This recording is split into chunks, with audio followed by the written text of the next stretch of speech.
Rizzo, go ahead.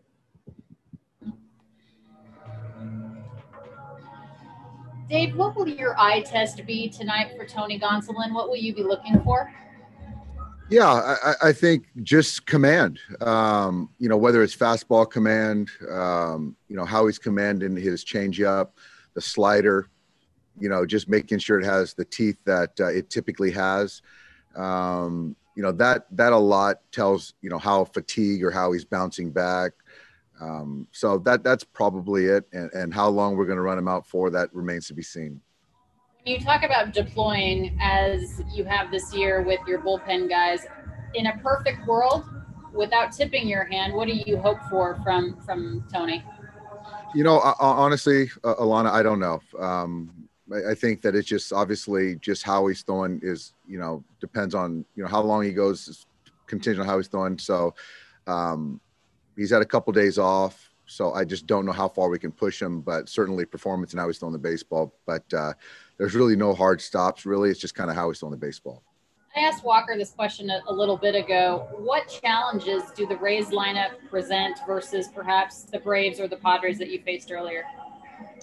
I just think the versatility, they're a patient group, number one, and then also they try to get the matchup. So they'll hit for essentially anybody on that club.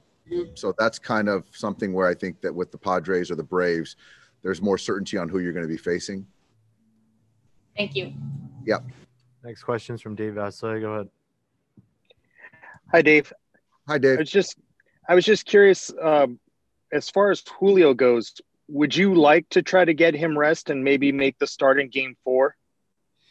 I think that with Julio, it's kind of, which is great, just the ability to use him whenever we need. Every inning is value, but I think that if you look at him as far as leverage, and he's available tonight. So however the game plays out, if we feel that it helps us win a baseball game, I have no problem using him tonight.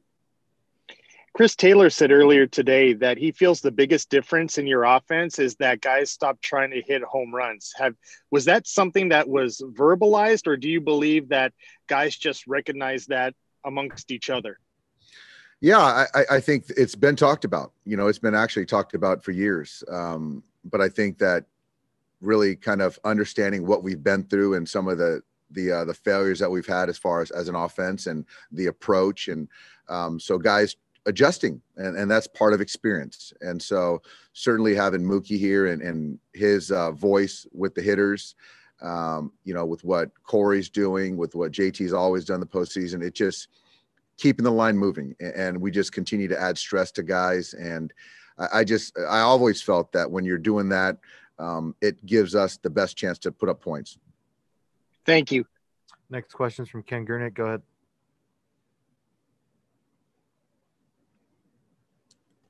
Dave, to follow up on that, players get paid for home runs, not walks. But it seems like almost every one of your big innings has walks involved. How many years did it take to get buy-in for the players to pass a baton like this? Yeah, it's just, that's a deeper question, Kenny. And I think that, on base is still a part of the OPS, but I certainly understand the getting compensation as far as across the industry, as far as slug. But to still control the strike zone, the best players in the game, year in and year out, control the strike zone. And they swing at strikes and take balls. And I believe that leads to championship baseball on the offensive side.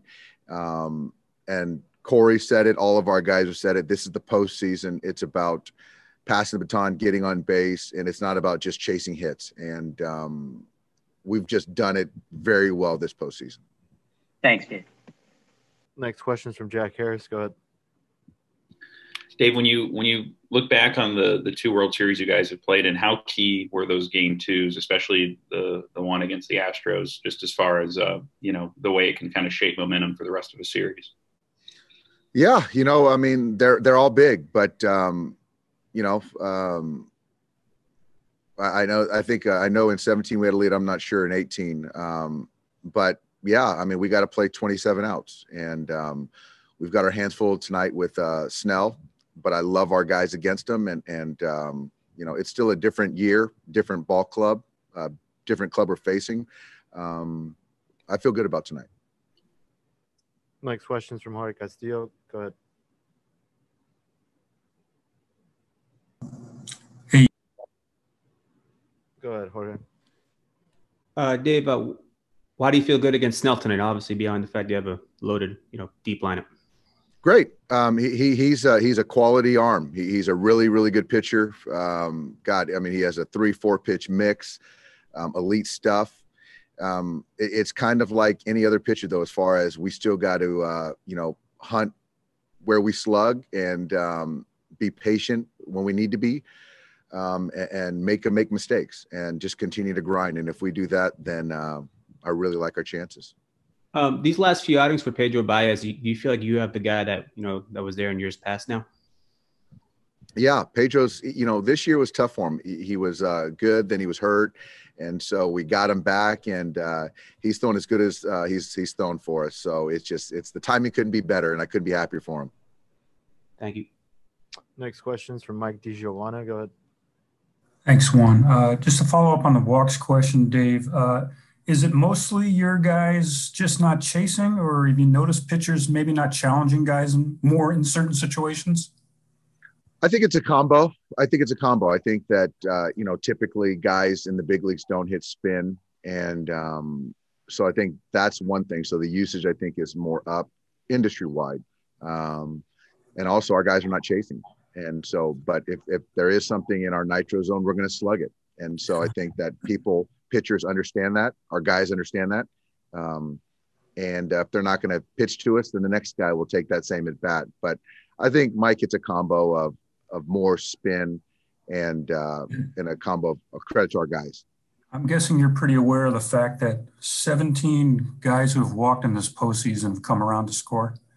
Yeah, I am. And that's also not layering on the fact that it allows us to expose other teams' bullpens, by getting pitch counts up and, seeing relievers not only once or twice or 3 or 4 times in the series. So there's a lot of good things that come out of that. Thanks. Next question's from Bill Plunkett. Go ahead. Yeah, we're going to keep beating this topic a little bit, Dave. When you say the offensive evolution, it's been talked about by who and what do you mean by that? Our players, our hitting coaches in the past, they've all talked about it. It's not something that's new, but it's when you're in the moment and to still be able to take balls and not try to, slug and just take what they give you. That's still, when you're in the batter's box, you're in control. And so our players with the experience are tempering a little bit, and that's a credit to them. Was there a tipping point where it really sank in better than it had been? I don't know. I think certainly this year, I think we've done a really good job of it. I think that Mookie's driven it, and I think coming, a new voice has certainly helped. But it's never been the approach to just sit back and try to hit home runs. I can promise you that. Was last year's playoff series, did that have a part in this? It did. All those past playoff series with the players that are on this roster, it played a part. They've all been through it. Some have had more success than others. Some have had an opportunity to learn from past experiences. Thank you. Yep. Next question from Ryan Leong. Go ahead. Yeah, hi, Dave. How much has your team been able to really develop kind of a home field advantage, given that, other than the Rangers, you guys have played in this ballpark quite a bit this year? Has it helped at all for you guys? I know it seems like we're almost going to play as many games here as the Rangers this year. No, it's been great. To be honest with you, it's the clubhouse staff here. The facilities are amazing. Everything about this ballpark has been fantastic. And certainly, whether it be the workouts, the games played here, regular season, postseason, all that stuff has helped, make this feel more of a home field. And I definitely think it's an advantage for us. Last question from Rowan Kavner. Go ahead. Hey, Dave, Walker's talked about how early experiences for him in his career, including in the postseason and failures that happened early on, how he's been able to learn from them, and it's kind of paid off the longer his career has gone on. Do you feel like with Tony and with Dustin and some of your young pitchers that the more they do this, just exponentially, they'll feel a little bit better each time out? Yeah, absolutely.